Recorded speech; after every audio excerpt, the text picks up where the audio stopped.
Je viens vous présenter les résultats préliminaires de mon postdoctorat, donc les premiers résultats à sortir. Je fais mon postdoctorat effectivement sur la forêt La Rose, située dans l'Est ontarien, à peu près 40 minutes d'Ottawa. Une forêt qui est considérée comme un joyau par les habitants des comtés unis de Prescott et Russell, d'une part pour la beauté du paysage que la forêt va procurer, puis d'autre part parce que c'est un massif forestier d'importance dans un paysage relativement agricole qui est planté à la main. Donc, c'est à peu près 19 millions d'arbres qui ont été plantés depuis les années 1900, ce qui en fait là, probablement la plus grande forêt plantée de main d'homme, sinon au Canada, au moins en Ontario. Donc, le cas de la forêt La Rose, c'est un cas intéressant pour discuter de la gouvernance communautaire parce que c'est une des 52 forêts communautaires de l'Ontario. C'est-à-dire que son mode de fonctionnement repose sur une prise en charge par la communauté locale. Et je vais expliquer comment on en est arrivé à ce mode de gouvernance-là en Ontario. Ça va être le premier point de ma présentation. D'autre part, elle est située dans une communauté où la langue française revêt une importance capitale.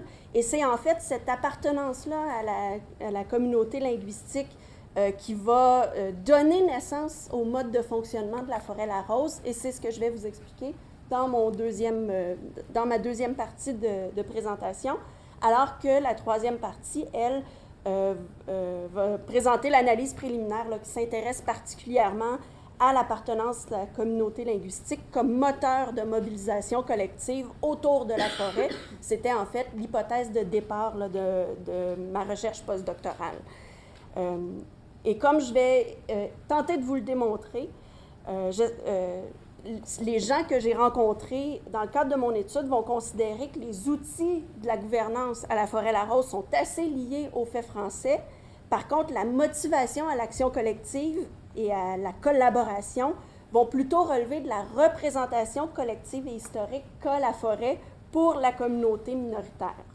Donc, l'analyse va permettre d'interroger les distinctions et les liens à faire entre identité, histoire, culture et territoire. Donc, le programme de forêt communautaire en Ontario est assez récent. Par contre, pour bien comprendre comment il s'est mis en place, il y a une genèse à faire là, de l'évolution de ces forêts-là. C'est vers la fin des années 1800 et le début des années 1900 que les ruralités de l'Ontario ont vu un exode vers les villes se produire, laissant à l'abandon des terres agricoles devenues en friches et éventuellement en jeunes forêts. Ces terres qui étaient laissées à l'abandon étaient souvent rachetées par les municipalités par le biais d'un programme du gouvernement, du ministère de l'Agriculture de l'Ontario, permettant donc aux municipalités de se réapproprier ces terres-là et ayant maintenant des territoires forestiers sur lesquels on faisait une certaine gestion forestière, mais assez mince. Et quand on a vu que la forêt n'était pas suffisamment prise en charge, on a ajouté à ce programme de rachat de terres agricoles-là une dimension où le ministère des Richesses naturelles de l'Ontario viendrait faire la gestion forestière sur ces territoires-là. Donc, on se retrouvait avec des territoires qui appartenaient aux municipalités, mais une gestion forestière sur ces territoires-là qui se faisait par le gouvernement provincial. Le délaissement des terres agricoles dans les comtés unis de Prescott-Russell était d'autant plus important que dans Prescott-Russell, les premières formes d'agriculture ont fait en sorte qu'il y a eu une dégradation rapide du territoire agricole parce que la terre n'était pas suffisamment riche pour faire de l'agriculture. C'était une terre qui était très, très, très sablonneuse et donc on se retrouvait après une dizaine, trentaine, quarantaine d'années avec des terres trop sablonneuses pour cultiver. Donc, les colons abandonnaient leurs terres parce qu'ils n'arrivaient pas à cultiver. Et les comtés unis de Prescott-Russell se sont rendus compte qu'il y avait un problème d'érosion par le vent du territoire parce que le sable est beaucoup plus fin qu'une terre riche en humus. Donc, c'est l'agronome Ferdinand Larose, l'agronome des comtés unis, qui a proposé un plan de plantation sur les terres agricoles abandonnées pour mettre fin là, à l'érosion par le vent et pour permettre une stabilisation du sol.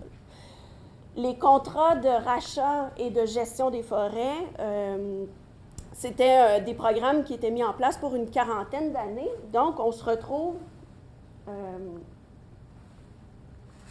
je suis allée bien vite.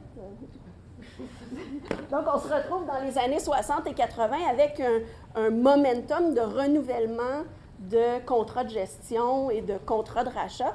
Donc, on remet en place dans les années 60 et 80 là, le financement pour racheter des terres agricoles et les contrats de gestion par le ministère des Richesses naturelles.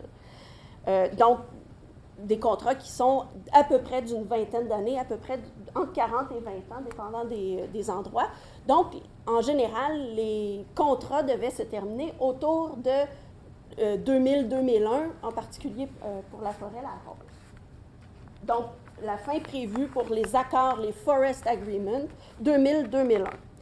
Or, au milieu des années 90, les réorganisations ministérielles et budgétaires de Mike Harris font en sorte de bouleverser les programmes de Forest Agreement et le gouvernement met fin unilatéralement au programme de rachat de terres et de gestion des territoires forestiers par le ministère des Richesses naturelles.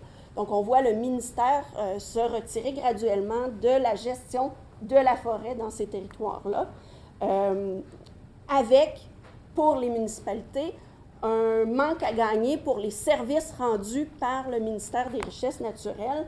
Donc, le gouvernement demande aux municipalités de rembourser leurs dettes, chose que les municipalités sont toutes incapables de faire, et où, après des tractations, on arrive à négocier que finalement les municipalités, puisqu'elles récupèrent la gestion des forêts, un domaine pour lequel elles n'ont aucune expertise, bien, de ne pas avoir à rembourser le ministère pour les services rendus. Le retrait graduel du ministère des Richesses naturelles, l'adaptation des municipalités à cette nouvelle gestion des forêts-là, en plus de la crise de verglas qui arrive en 1998, fait en sorte qu'il y a un flottement, disons, de 1995 à 2000 dans l'autorité sur le territoire forestier. Donc, un flottement qui va faire en sorte pour la forêt de Prescott, pour la forêt La Rose, un flottement qui fait diminuer la qualité de la nature forestière parce que, en fait, c'est une forêt qui n'est pas naturelle. Donc, elle a besoin d'être entretenue pour faire vivre sa qualité, ses qualités de bois et de paysage. C'est aussi pendant ce flottement-là de 5 à 8 ans où se développe sur le territoire une utilisation anarchique et chaotique du territoire parce qu'il n'y a pas d'autorité pour mettre en place des règles d'utilisation dans la forêt La Rose. Donc, au tournant des années 2000, les comtés unis savaient qu'ils étaient en présence d'une forêt avec un grand potentiel, où il y avait un très grand travail à faire pour la mettre en valeur, mais que quelque chose devait absolument être fait pour la forêt La Rose.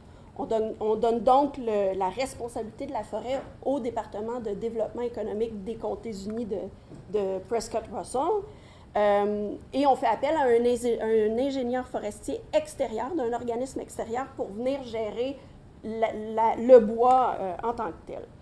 C'est donc une période de réappropriation pour reprendre la forêt en main qui est floue, qui a été difficile, on me l'a souvent dit, mais où on va lentement voir apparaître la structure de gouvernance telle qu'on la connaît aujourd'hui. On m'a dit là, que ça datait comme structure de gouvernance de 2004. Donc, les premiers défis à relever, vous vous en doutez, c'est de mettre de l'ordre dans l'utilisation du territoire, puis de mettre en place des mesures pour contrôler les activités qui prennent place dans la forêt, ce qui n'a pas plu nécessairement à tout le monde parce qu'on a dû dire à des gens, bien, ce que vous faites, ça ne convient pas pour notre forêt, vous devez arrêter d'utiliser la forêt.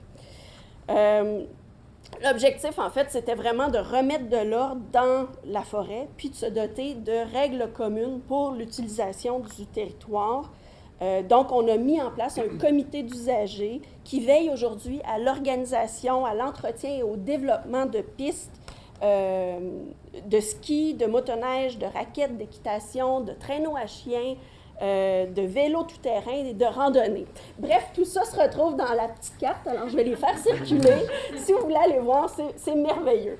Vous pouvez vous en prendre une. Donc, premier comité, celui des usagers. Deuxième comité, le comité de foresterie, qui a été mis en place afin de donner, à titre indicatif, un avis sur les grandes orientations à prendre pour la forêt.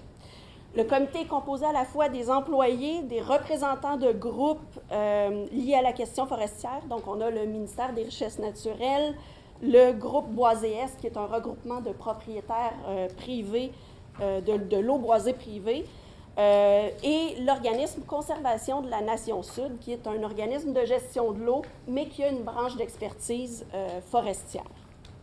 Et finalement, on a quelques représentants citoyens sur ce comité de foresterie-là qui détiennent une certaine connaissance forestière. Le comité va permettre de donner une certaine légitimité aux pratiques et aux projets de développement à la Forêt-Larose.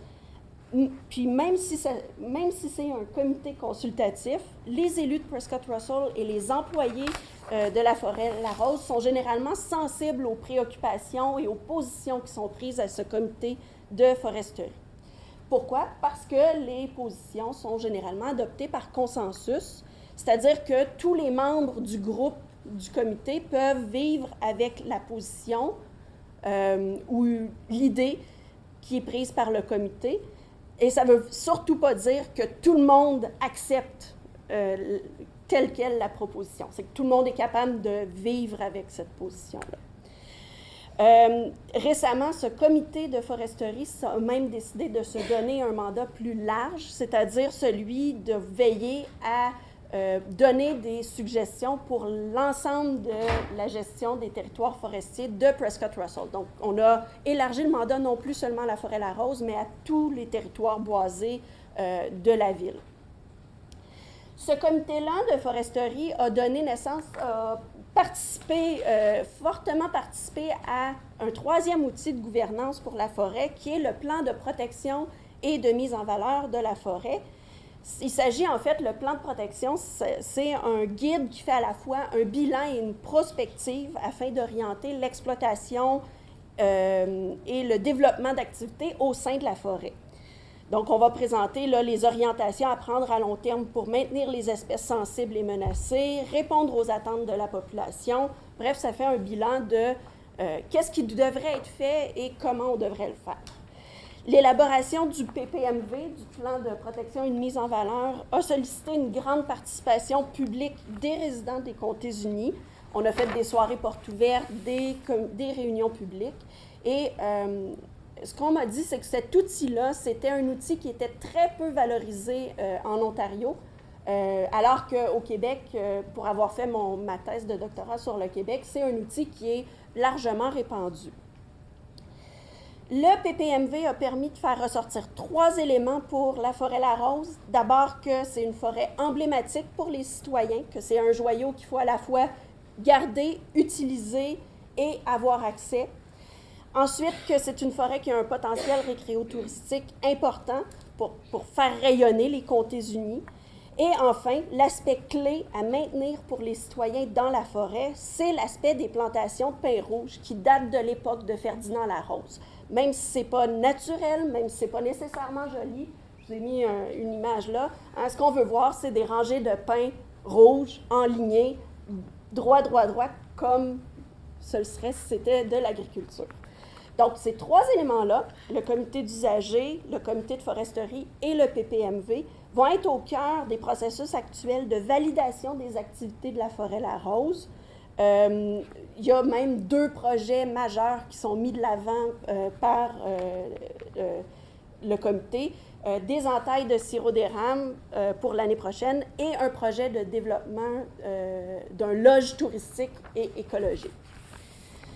Si ces projets-là vont de l'avant aujourd'hui, ça n'a pas toujours été le cas pour tous les projets qui ont eu lieu dans la Forêt-Larose. faut que je vous parle de la période Franco-Cénie, qui a été la période trouble de la Forêt-Larose. En 2 minutes? 5? OK, 3. Donc, Franco-Cénie, c'est le promoteur qui voulait mettre de l'avant l'événement spectacle L'écho d'un peuple, un spectacle qui aurait pris place au cœur de la Forêt-Larose, qui aurait eu comme décor la Forêt-Larose, où on aurait eu Ferdinand Larose qui aurait raconté l'histoire de la francophonie dans l'Est ontarien comme narrateur du spectacle, et où on voulait évidemment construire une scène, construire un stationnement au sein de la Forêt-Larose. C'est un projet qui a été fortement critiqué par la population. Il y a même un groupe de citoyens qui s'est formé, qui s'est appelé les Amis de la Forêt, et où, dans cette tension-là, on a polarisé les débats autour de la question linguistique. C'est-à-dire qu'on avait Franco-Cénie qui voulait faire rayonner le français au sein de la francophonie en Ontario, alors que ceux qui étaient contre, bien, ils étaient pointés du doigt comme des méchants anti-francophones qui ne voulaient pas se faire exprimer, qui laissaient la francophonie se laisser exprimer. Bref, je sais ça, c'était laid, mais c'est pas grave. Bref, en fait, dans le groupe Les Amis de la Forêt-Larose, on retrouve en fait les plus grands défenseurs du français dans l'Est ontarien. C'est des enseignants francophones, c'est des personnes qui ont vraiment toujours eu à cœur la question linguistique. Donc, ce qu'eux disent, c'est on a polarisé les débats autour de la question linguistique, alors que ce n'était pas du tout ça notre objectif. Nous, ce qu'on voulait défendre, c'est plutôt le patrimoine naturel que représente la Forêt-Larose. On ne voulait pas qu'on étende des pesticides pour éviter les maringouins. On ne voulait pas avoir un achalandage trop grand dans la Forêt-Larose pour déranger l'habitat naturel. Bref, les motivations étaient tout autres que la question linguistique. Donc, à l'intérieur de tout ça, où on place la question de l'appartenance, en fait, la Forêt-Larose, c'est un territoire de représentation pour la trajectoire historique de la francophonie dans l'Est ontarien. Et au comité, si toutes les réunions auxquelles j'ai assisté se faisaient en français, bien, on me dit tout le temps, bien, quand il y a un anglais, on passe rapidement à l'anglais. Puis on m'a aussi indiqué que si les comtés unis de Prescott-Russell sont bilingues et que les activités de la forêt se déroulent dans les 2 langues, c'est par hasard, c'est parce que jadis, il y avait une colonisation francophone. Donc, d'un point de vue analytique, ce que ça veut dire pour la capacité collective, c'est qu'elle ne repose pas nécessairement sur le fait français, mais plutôt sur la trajectoire historique de la francophonie dans la région. Donc, c'est plutôt l'appartenance au territoire et à son histoire qui va faire en sorte qu'on se mobilise contre le projet Franco-Cénie, qui était considéré comme un risque de destruction de la forêt patrimoniale, et que par la suite, on va s'impliquer au sein de la Forêt-Larose parce que il y a les 5 citoyens, en fait, c'est des anciens membres du comité des Amis de la Forêt-Larose. Donc, les analyses préliminaires de la Forêt-Larose vont réhabiliter en quelque sorte l'idée que les Cultural Studies seraient un bon moyen pour étudier le cas. Il semble effectivement qu'à la Forêt-Larose, la question de l'identité, celle de l'appartenance, vont être en adéquation avec l'histoire et le territoire. C'est donc cette combinaison entre identité et histoire qui mène à la question culturelle.